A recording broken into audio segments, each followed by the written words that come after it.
Hello, everyone, and welcome to today's educational webinar hosted by International Trade Council.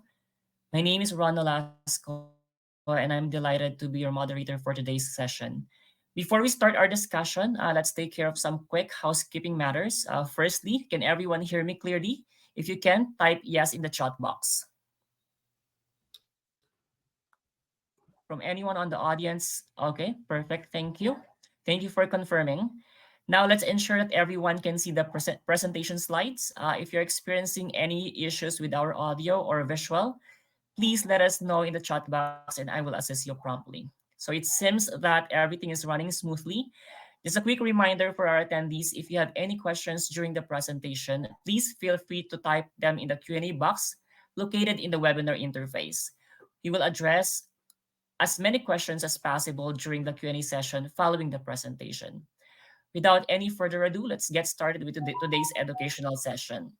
Our topic for today's, we will explore the critical aspects of achieving sustainability within supply chain across Africa and their broader global implications.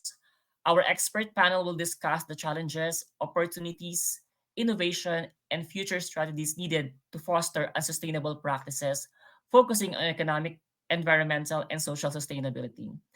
This conversation aims to highlight how these factors interplay to create resilient and responsible supply chains. So our topic for today is sustainability in African supply chains and beyond. And please join me in welcoming our panelists, Lionel Sandoval, co-founder of Evergrocer Africa, Wonders Pibowe, co-founder of Evergrocer Africa, Chimene Emeguru, independent advisor of global brands and partner relations at Evergrocer Africa, Ekechi Agbugba, independent advisor, agritech and agribusiness innovation at Evergrocer Africa, and lastly, Ngozi Ikeding, independent advisor for compliance, risk, and governance at Evergrocer Africa. So please go ahead, Lionel. Please take the stage. Hello, everyone. First of all, I would like to thank the International Trade Council and our esteemed panelists for joining us tonight in tackling one of a very important topic on sustainability in African supply chains and beyond, presented by eGrocery Africa and Lois Management Consultancy. So, overview: the transition to a net zero supply chain involves reducing greenhouse gas GHG emissions to achieve a net zero balance between emission produced and emission removed from the atmosphere. This transition presents significant opportunities for business to enhance sustainability, improve efficiency, and drive innovation. So here are out of the 17 sustainable development goals, we will be focusing on four goals. Number SDG 2, zero hunger, uh, SDG 7, affordable and clean energy, SDG 8, decent work and economic growth, and SDG 12, responsible consumption and production. So the key opportunities that net zero businesses present, the enhanced sustainability and brand reputation, consumer demand, regulatory compliance, because currently a lot of regulations and are being passed to align to the SDG for climate action. Cost savings and operational efficiency, energy efficiency, waste reduction, innovation, and competitive advantage, new technologies, market differentiation, resilience and risk management, supply chain stability, climate risk mitigation, collaboration and partnership, value chain engagement, and shared goals aligned to sustainable development goals. So, if Grocer Africa aims to become a net zero food aggregator that designs, develops, and deploys low cost, clean power sources and green technologies in 100 food supply chain hubs with the potential of serving 250,000 target B2B2C buying population annually. It aims to combat hunger and food insecurities with over 5 million prospective final consumers, cut off 4 to 5 billion kilograms of carbon dioxide of GHG emission per annum from logistics and retail sector, combat post-harvest farm losses with cost savings of over $0.05 billion annually and control ocean and environmental pollution. Um, by reducing one-time use package waste by 250,000 target consumers. So here are the priority SDGs and current offerings of Give Grows Africa. SDG 12, agricultural support, eradicate hunger, nutritional improvement, and sustainable agriculture. SDG 12, sustainable procurement process, waste reduction, sustainable practices, and consumer awareness. SDG 8, franchise and logistics, economic growth, sustain per capita economic growth and increase economic productivity, employment, and focusing on labor rights. And SDG 7, net zero food hubs, using renewable energy, energy efficiency, infrastructure and technology, and promotes investment in energy infrastructure and clean energy technology.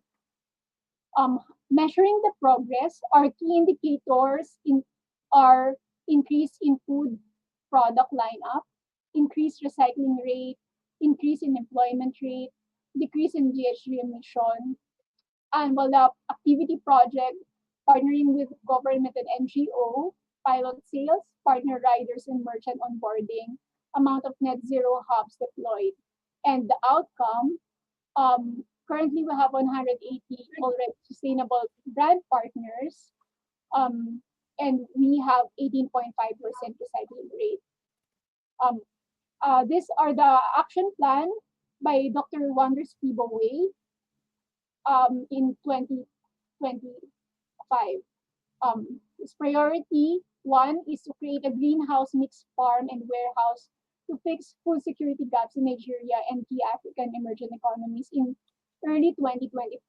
Priority two, create about 100 net zero food chain hubs that will connect supermarkets, last mile traders, and final consumers by mid 2025.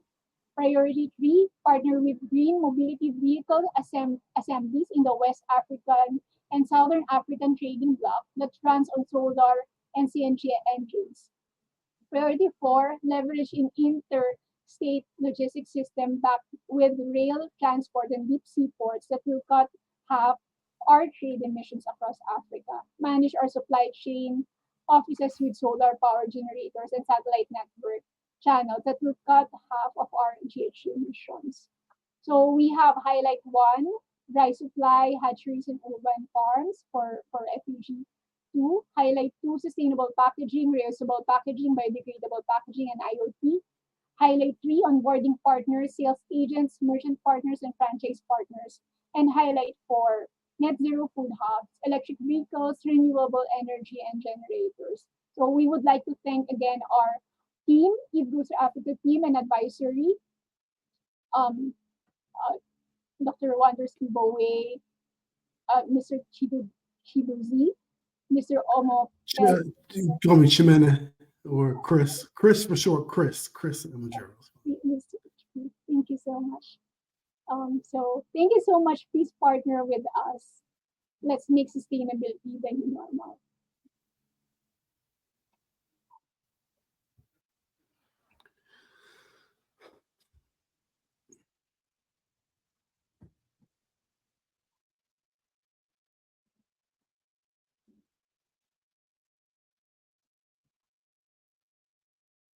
Yes, can we move on to the next speaker?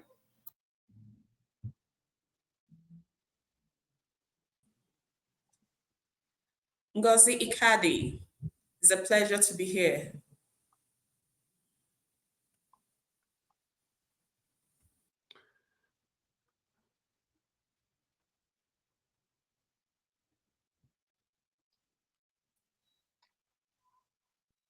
Lionel, who's the next speaker? We can now proceed to the question and answer, or are we going to present? Sorry? Okay.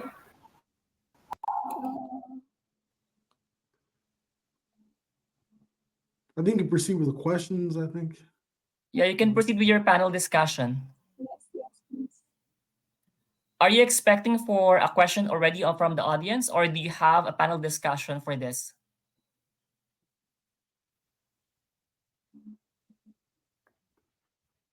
So Yes, we have a panel discussion for this. yeah, you can proceed with the panel discussion now, Lionel.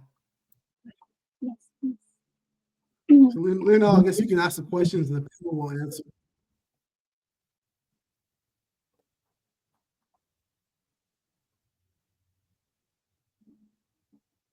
Go ahead. Dr. Wonders, you're on mute.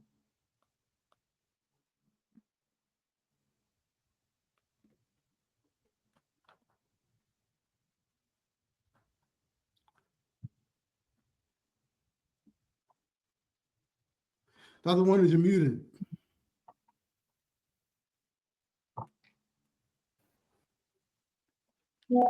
Okay.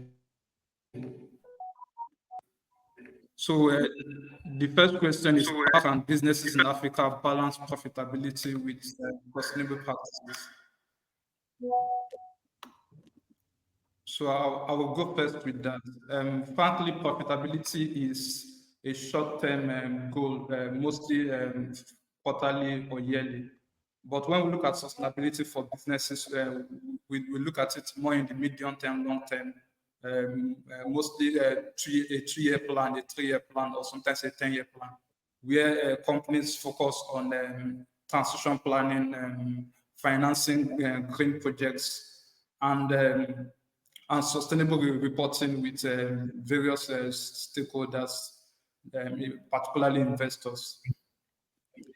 In order to balance the idea of profitability and sustainable practices, there are three core things we look at in real terms. Number one is energy independence.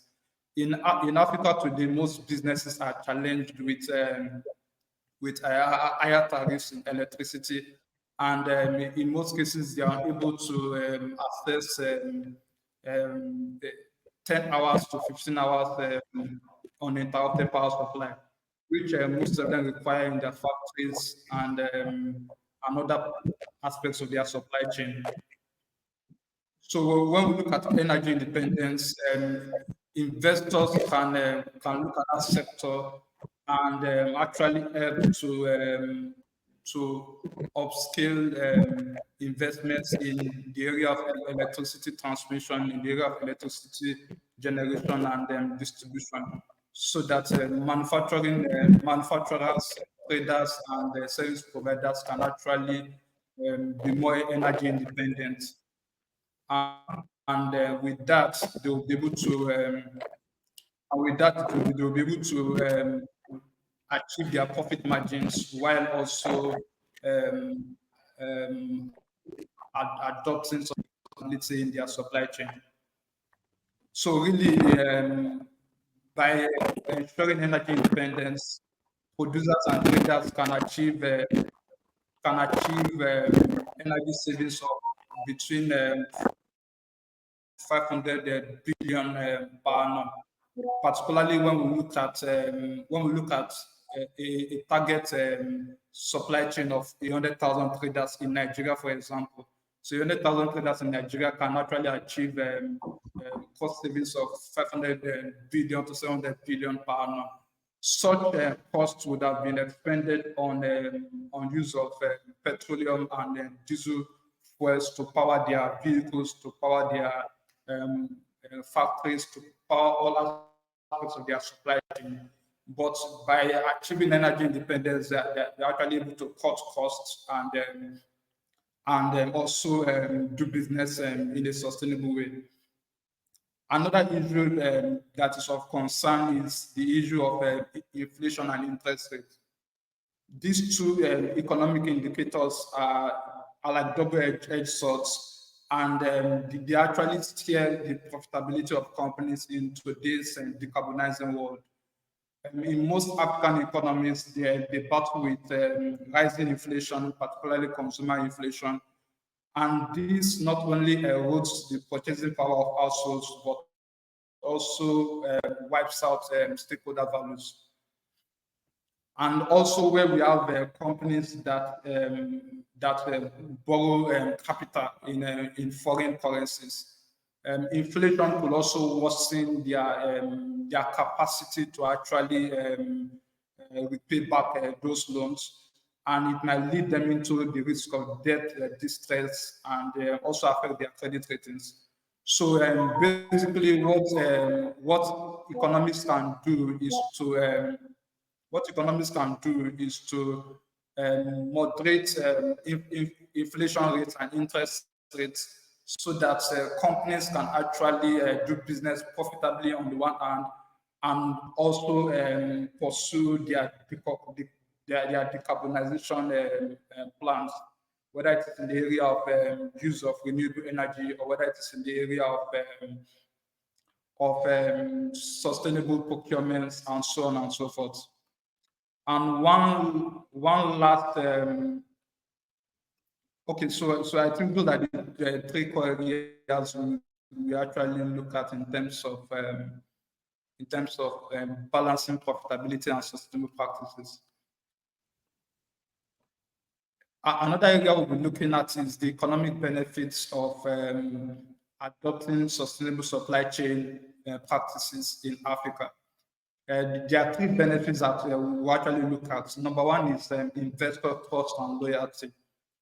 In today's world, where most companies are actually transiting from fossil fuels to renewable energies and other methodologies in their supply chain, asset owners, institutional investors are incorporating ESG ratings and risk into their investment decisions.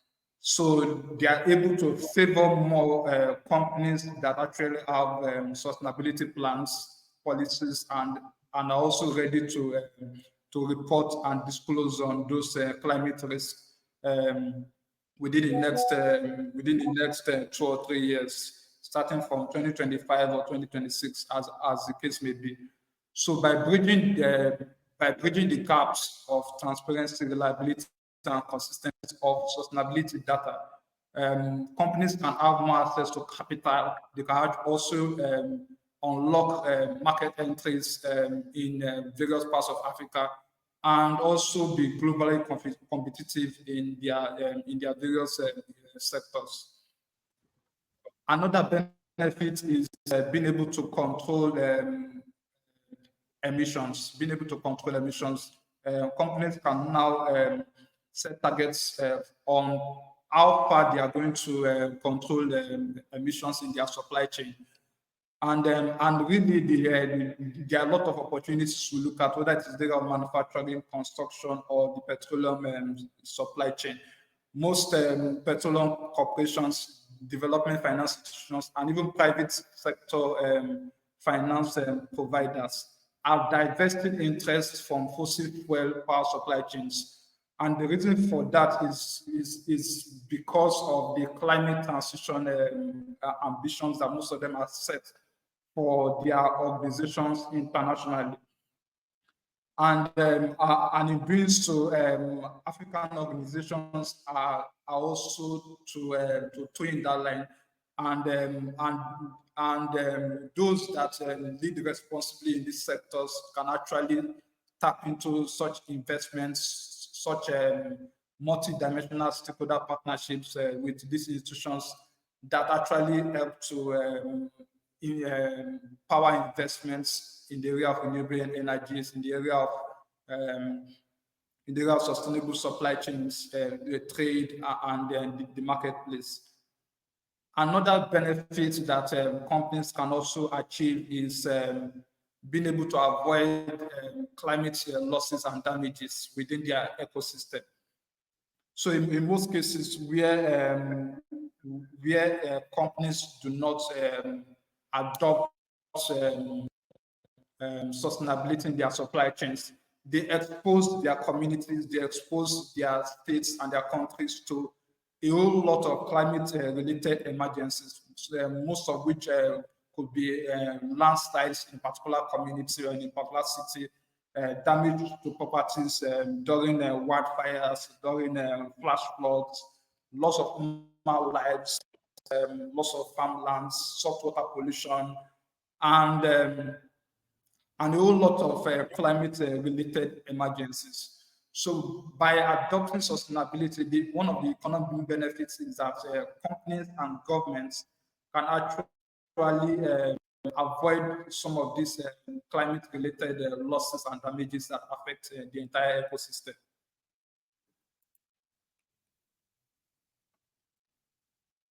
And last of all is how small, medium enterprises in Africa can finance sustainable initiatives. There are a number of ways that they can do that, but in terms of what they can achieve within their countries, they can actually target specialized financial institutions like banks of industries, banks of agriculture, development banks in their particular countries.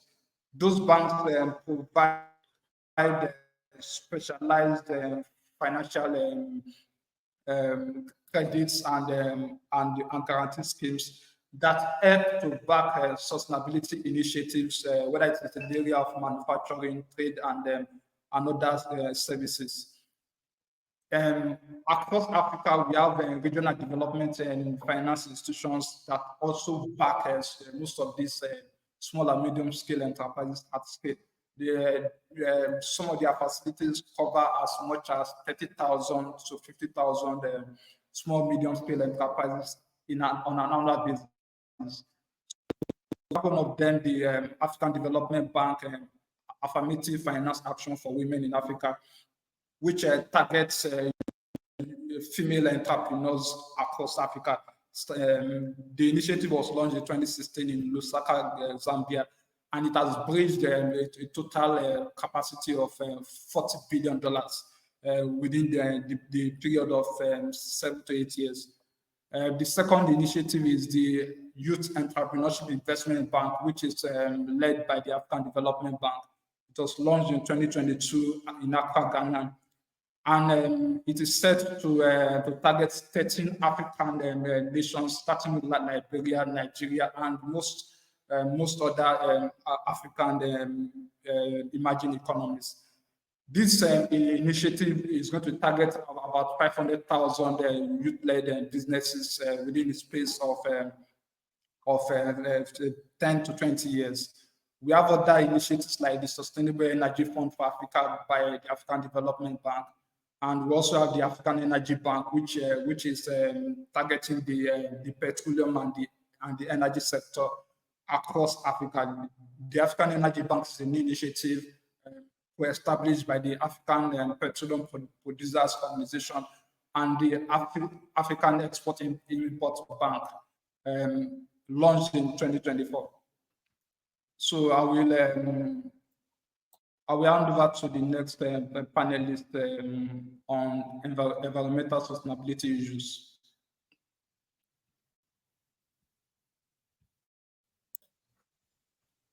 So Lionel can go ahead with that. All right, Wonders, thank you for that. I think the next speaker we have here is Mr. Chimene. I think he will be discussing nexus between social sustainability and supply chain in Africa. Go ahead, sir. Yes. So what measures can be taken to ensure fair labor practices and protect workers' rights within African supply chains?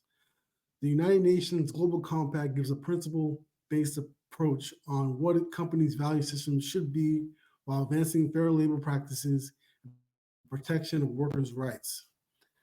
This strongly aligns with the ILO Declaration on Fundamental Principles and Rights at Work, the ISO 26000 standard on social responsibility, the ISO 45001 standard on occupational health and safety, amongst other regulations.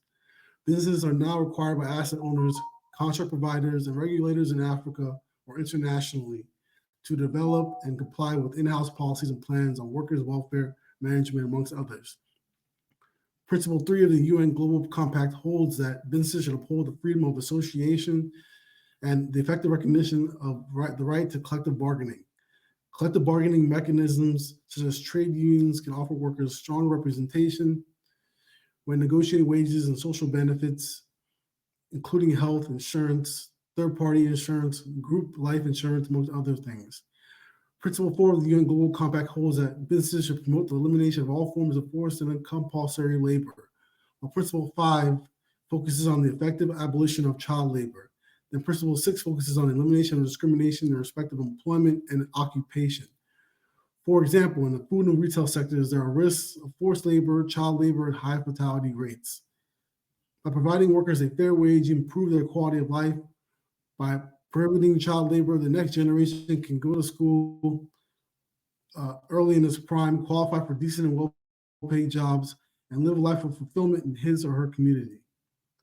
Finally, creating with proper training and creating a safe working environment, creating an environment for workers, fatality rates would decrease, thereby creating a healthier community. How can supply chain practices positively impact local communities and contribute to social development? The UN Global Compact gives a principle-based approach on what a company's value system should be while impacting local communities and enhancing the social development.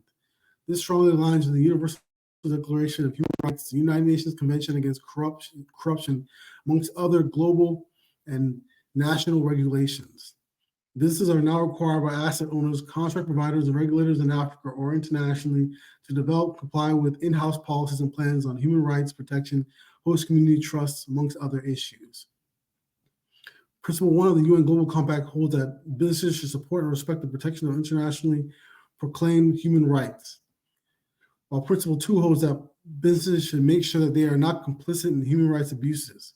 And Principle 10 holds that businesses should work against corruption in all its forms, including extortion and bribery. These are critical for all supply chain players in Africa, especially those having contractual or financing relationships with international organizations and institutional investors. Failure to uphold human rights can lead to reputational, operational, and financial risks. It is also the role of the manager to de-risk human rights failures and related damages. Businesses must prioritize collaboration across the industry by forming partnerships with NGOs and governments. Companies can pool resources, share best practices, and address shared challenges. Collective efforts can drive systematic change, which can empower workers. By developing in-house supplier codes of conduct or adapting that of asset owners and contract providers, business can lead sustainability. There should be expectations with suppliers and contracts, providing them with a concrete framework for managing labor practices and protecting human rights. Governance and transparency is also key. And what initiatives are needed to promote gender equality and inclusive supply chain management in Africa? You can develop an inclusive supply chain by establishing board policies and management guidelines to promote gender equality, to promote and inclusion during staff recruitment, board nominations, supplier partnerships, and client relationships. For example, backing suppliers owned or operated by a majority of women, nominating women into board positions with fair representation and a strong voice to values, etc. You can also measure and react to supplier gender data. For example, number of women working within your supply chain or turnover of women client relationships. Finally, there is advocacy. You can support your company as well as advocate for gender equality initiatives and outcomes within your country. Okay. All right. Next speaker. Okay, thank you. So thank you for that. Now let's go back to the bullet points number 3, economic sustainability and supply chain in Africa. We have Dr. Ikechi. Go ahead, sir. You're on mute.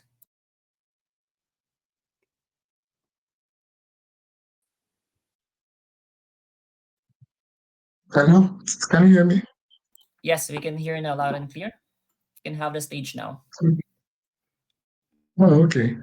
So, you want me to respond to the one on the economic benefits of adopting sustainable supply chain practices? Yes.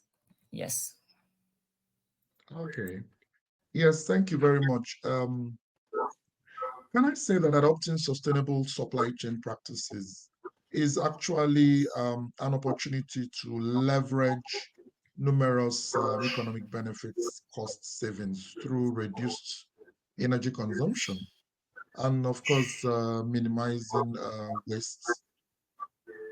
waste, which can also lower utility bills and then disposable costs while generating additional revenue through recycling. I developed a strategy recently on brain engineering, and it's a five-pillar sustainable entrepreneurship strategy, which the fourth pillar is on sustainability and circular economy. So this actually can be adopted to ensure that there are, diverse economic benefits are spread across the value chain or across the stakeholder, groups will that will be delivered. So sustainable practices can also enhance the reputation of the brands and also attract customers who prioritize their sustainability. It can also open up access to international markets with stringent sustainability requirements. And of course, they are also helping, they can also, they have the potential to help to mitigate or manage risks by staying ahead of regulations. And of course, also legal and compliance risk can be mitigated as well, thereby building more resilient supply chains that can withstand disruptions. And then, of course, ensuring continuous operations. Thank you. All right, thank you. I think let's move on to the next bullet points. Governance, risk, and compliance in sustainability. We have Mosi to discuss this. Go ahead, ma'am.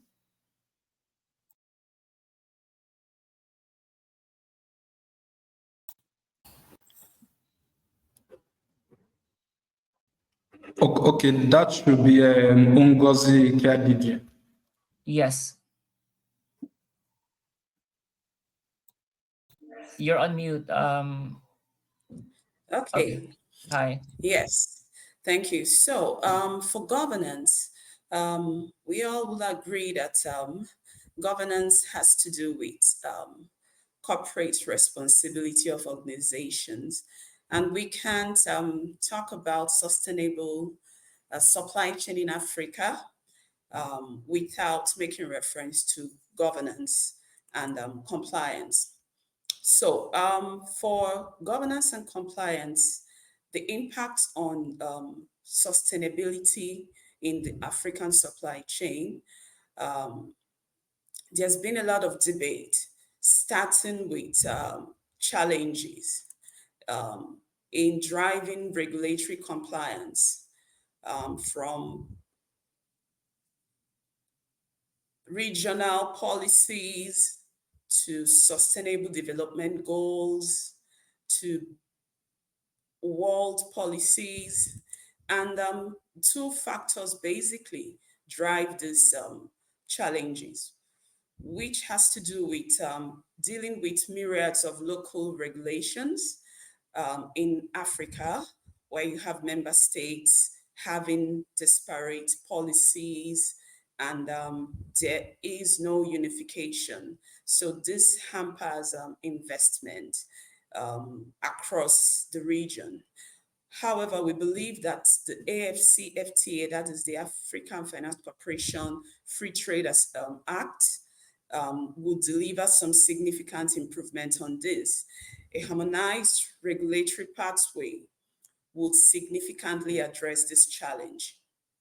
Then a second point that drives challenges in compliance and regulation is that a large proportion of our economic contribution comes from the indirect sector, and you can't regulate what you can't control. So we have a lot of players in the indirect sector contributing to uh, the production, the national production in the different member states, and government agencies struggle to monitor compliance to documented policies, whether local or global. That brings us to the way forward. How can governments and private sector, both the organized and informal sector, collaborate to create conducive environments for sustainable supply chain practices? Well, um, a principles-based approach has been identified as the way to go If organizations want to be responsible and participate actively in environmental preservation and societal preservation. So there are some basic fundamental things that have to be in place, be it in the organized sector or the indirect sector.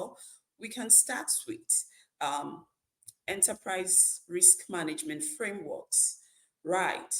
Um, this is scalable depending on the size of the organization, implementing a robust risk management framework that addresses continuity, regulatory risks, operational risks, is a place to start from and monitor compliance to regulations and ensuring that strategic objectives are not under threat. This has to do with both international and regional investors. The plan could also be scalable as the business expands.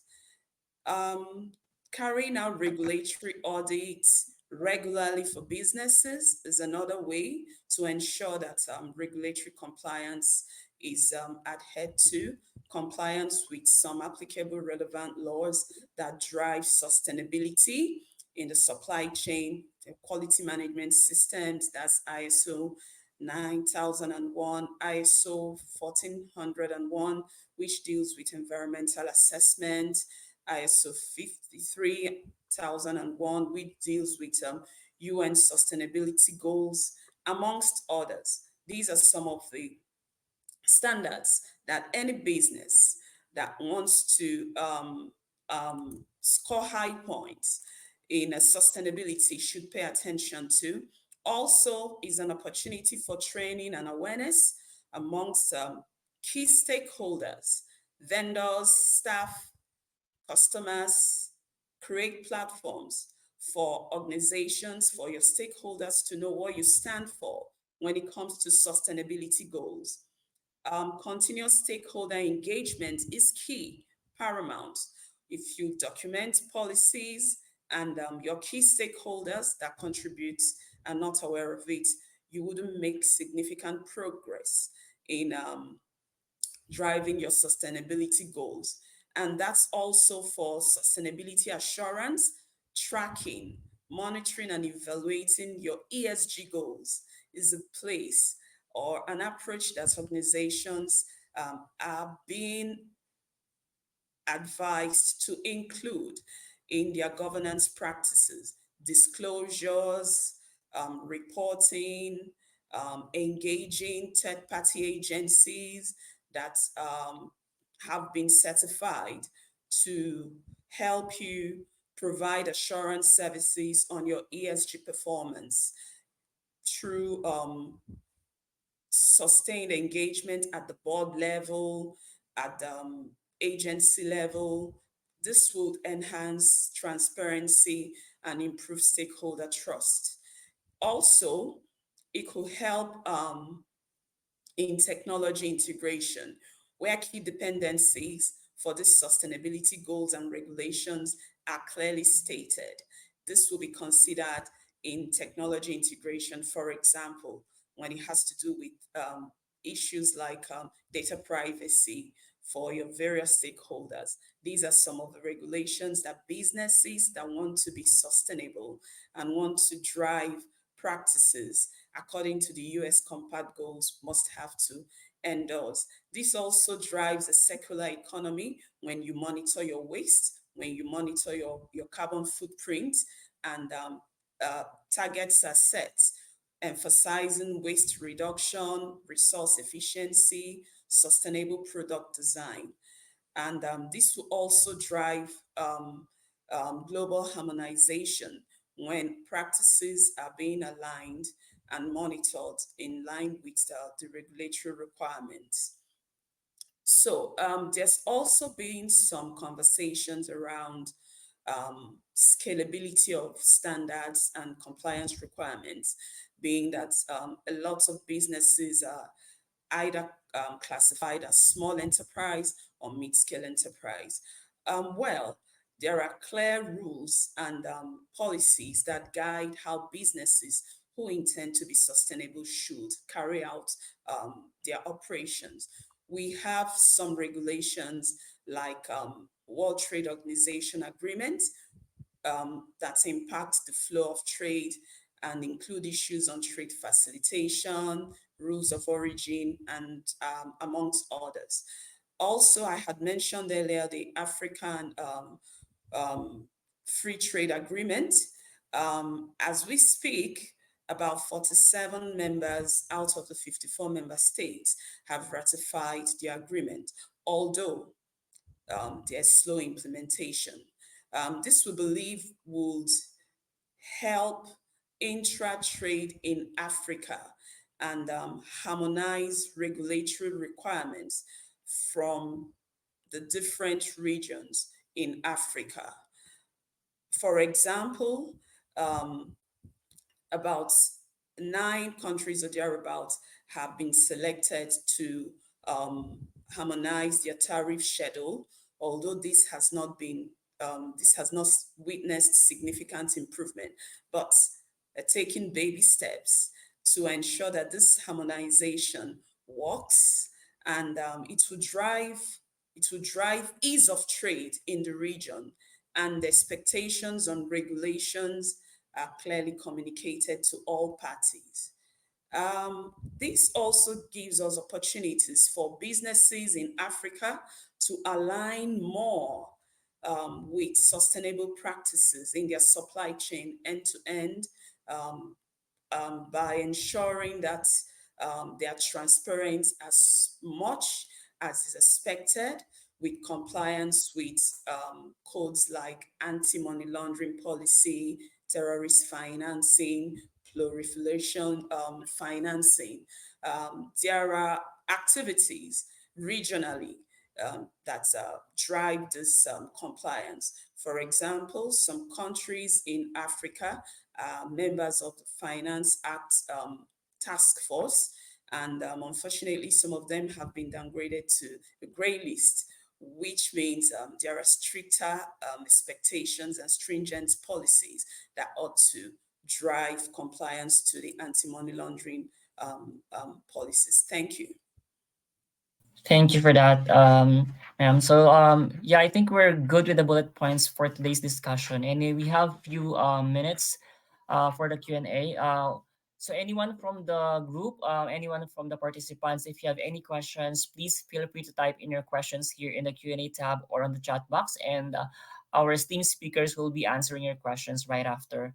While we are waiting, I just want to make a few announcements. So this discussion is recorded and this will be uploaded to our YouTube channel. Just go to International Trade Council in the next few days. That should be uploaded. And you all guys will be receiving a certificate of participation for attending today's event. And lastly, for those who are not yet a member of International Trade Council, we are offering you free membership. Just please feel free to email me and we can help you out with the process. So while we are waiting for the questions from our esteemed speakers, anything you would like to add or anything you would like to discuss first before we push through with the Q&A? The floor is open. Sorry, can I just I don't know where to raise my hand, so I had to unmute. Can I say something in line with Yes. Go ahead, please. yes. Yes,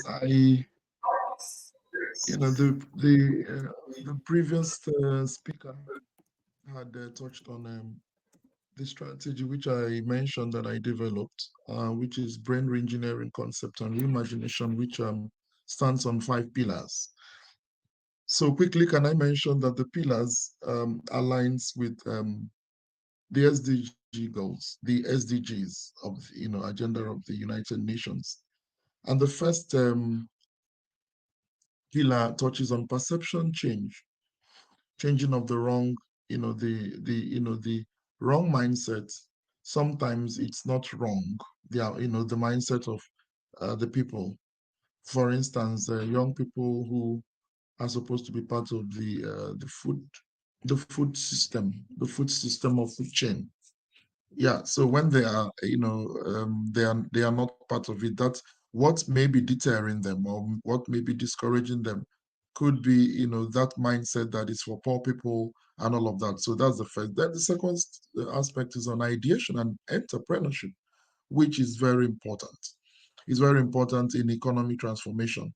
Is very important in unlocking progress of the economy. For instance, creativity and innovation, which of course, she also touched on. And then the technology integration, which is the third pillar of this strategy that has been registered in the Library of Congress in Washington, D.C., is actually, we are in the era of fourth industrial revolution where AI, green technology, and IoTs and all of that, blockchain are, driving forcefully to make the economy, to push the economy to the place of, um, you know, being more efficient and effective, and also in sustainability, which of course that is the third, the fourth pillar, sustainability and circular economy. I had mentioned that before. Then the fourth pillar is social equity in public policy.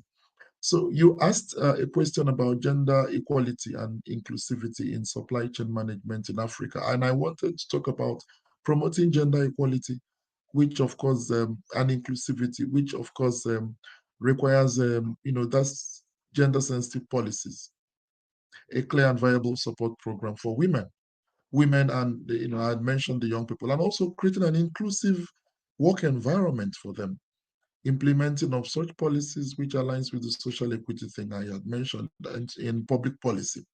And that will ensure equal opportunities for men, women, also in hiring, promotion, and training, along with enforcing anti-discriminatory or anti-discrimination laws, which is fundamental, and mentorship and training programs specifically for women to enhance their skills and leadership abilities, which of course will offer a lot of financial inclusivity or inclusion, and all, financial assistance and microloans to women entrepreneurs to support their businesses. Yeah, so those are the points I wanted to raise. Thank you. So we have one question here. So anyone from the group can answer the question. Um, as one of the member of IEEE Site Nigeria section, we have an incomplete clean water with solar energy project aimed to SDGs abandoned for over 2 years in a community. How can we get aid to complete the project? Anyone can answer this question.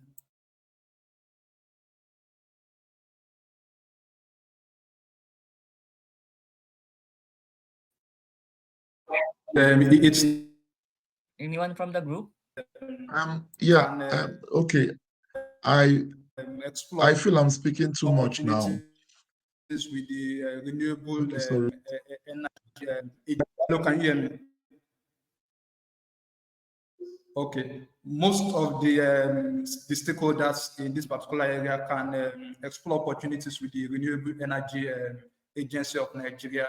They have partnerships with the Sustainable Energy for All facility, which targets solar energy projects in rural communities, from mini grids to other solar powered solutions for the markets, and for traders, basically.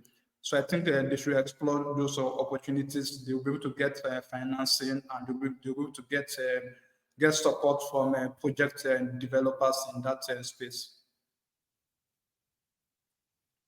Thank you. Would you like to add some answer for that, Dr. Ikechi?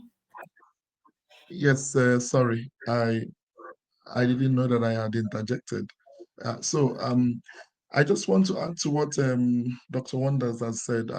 Can we like, for me, the way I will suggest this is to get his detail, and then we can look at some of the stakeholders in this space. I was in the presidency court early this week. So, and I met some people who are in that space. Just present it to them in a friendly way, of course. Then we can also look at some other partners who have such opportunities for maybe counterpart funding and coming in to um, to handle that project to finish it because I know that the UN works a lot with they are connected to some diaspora organization, African diaspora organization in like I have been part of that too, the IOM pro project, and they paid us, and we went to those communities and delivered some of the projects, and it's still ongoing. So that type of discussion, I don't think it's a hard thing to do. It's just to get to the right people, to the right ears. Thank you. Very well said. Thank you. All right, so we have another question here. I will have maybe Chimene and Ngozi answer this question. What are the current challenges and opportunities for implementing sustainable practices in African supply chains?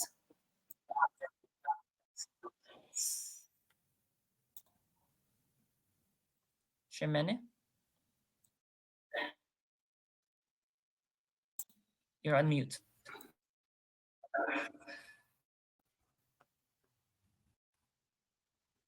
I would say one opportunity would have to be AFTA, African Continental Free Trade Agreement, which is like Ms. Nkoji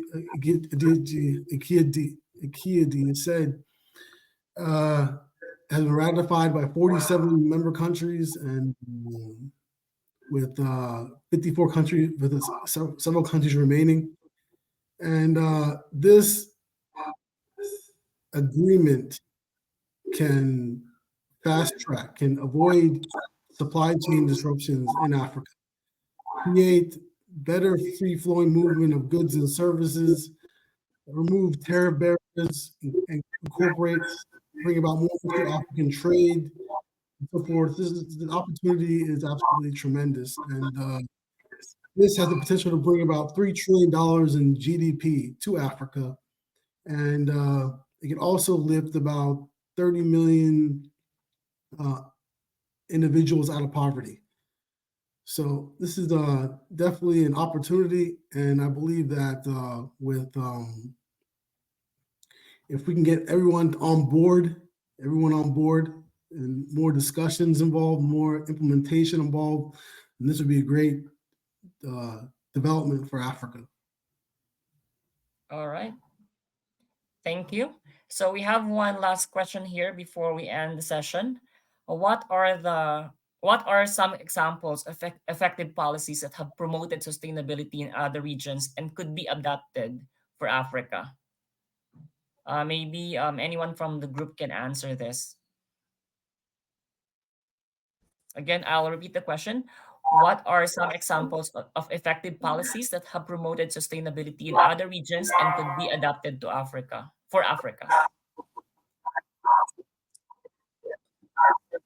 Okay, to add to that, to respond to that, I know that in Europe, there's been some initiatives on green financing, so encouraging sustainable practices.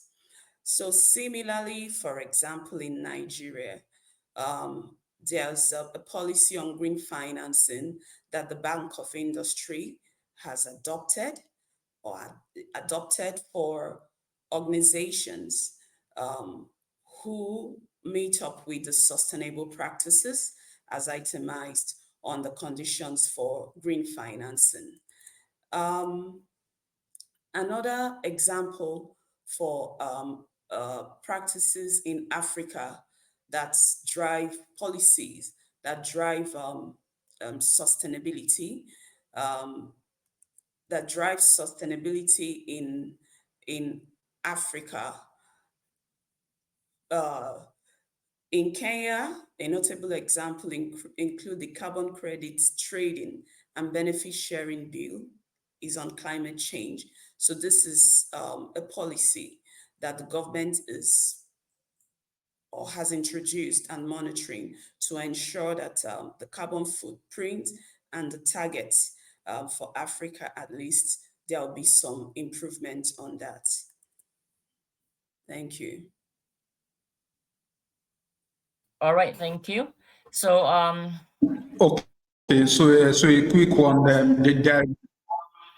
Okay, sorry. A quick one. There are a number of opportunities and challenges in Africa today in terms of sustainability adoption. Well, so some of the opportunities are that governments are now introducing climate change acts. Those acts are actually setting the direction for how companies can engage in transition planning, sustainability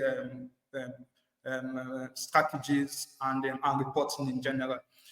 Countries like Kenya, like Nigeria, South Africa, and a whole number of countries in Africa are actually creating climate change related bills, whether it is in the area of sustainability, in the area of carbon credits, and so on and so forth. And also, all right. the other challenge we have is in the area of it's the area of uniformity of sustainability principles and practices. So currently, the United Nations is piloting has been piloting a project called the African Regional Partnership for Sustainability and SDG Reporting. So through that partnership, a whole number of stakeholders in Africa come together, including the stock exchanges, including the Federal Ministry of Finance, including central banks. They are coming together to see a way they can create a uniform set of principles and strategies for reporting for on sustainability and sustainable development goals. So the area of uniformity is key as we talk about transition and sustainability in the supply chain, particularly in the area in the food sector and in the retail sector, including manufacturing, the banking sector, and the rest. So I think uniformity is a key challenge, but African stakeholders are looking at it on how they can bridge that uniformity gap and maintain clear areas of comparison and similarities in their principles and practices. Thank you. All right. Very well. So as much as we want to accept more questions, we only have 3 minutes. So we would like to wrap this session. But before we end, I would like to ask all the speakers to have their 30 seconds about a final statement regarding the session. So let's start with Lionel. Please close the session now. I can give everyone 30 seconds to close the statement. Closing statement, rather. Lionel?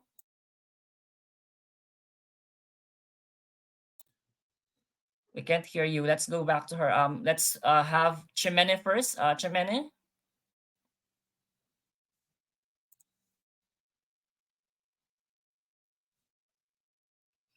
You're on mute.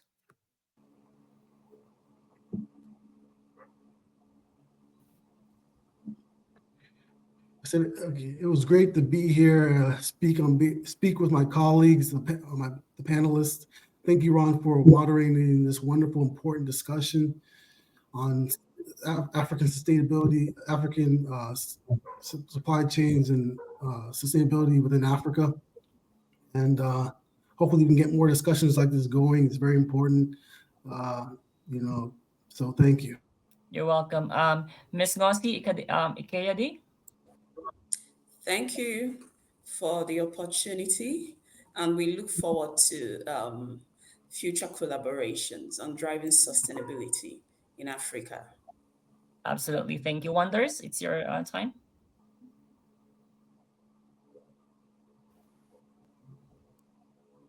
Okay, so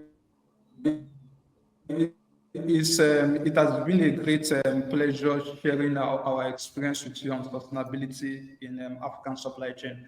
And it is more important to know that there are a lot of opportunities that stakeholders can tap into, including the Pan-African payment and settlement system, developed by the AFCTFA in collaboration with the African Import-Export Bank.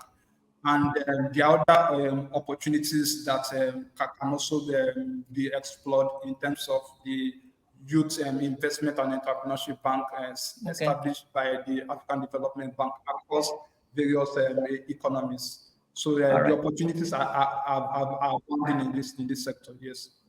Thank you. And Dr. Ikechi, final statement or words from you?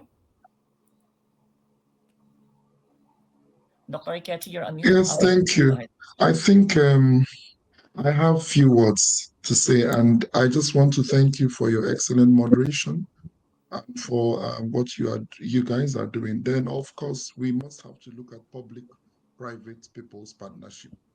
I call it PPPP. Then also, can we walk the talk? Yep. Can we walk the talk? So that this Very is the well. time for us to walk the talk. Thank you. Very well. Thank you. And lastly, Lionel, you're there? Hello, am I audible?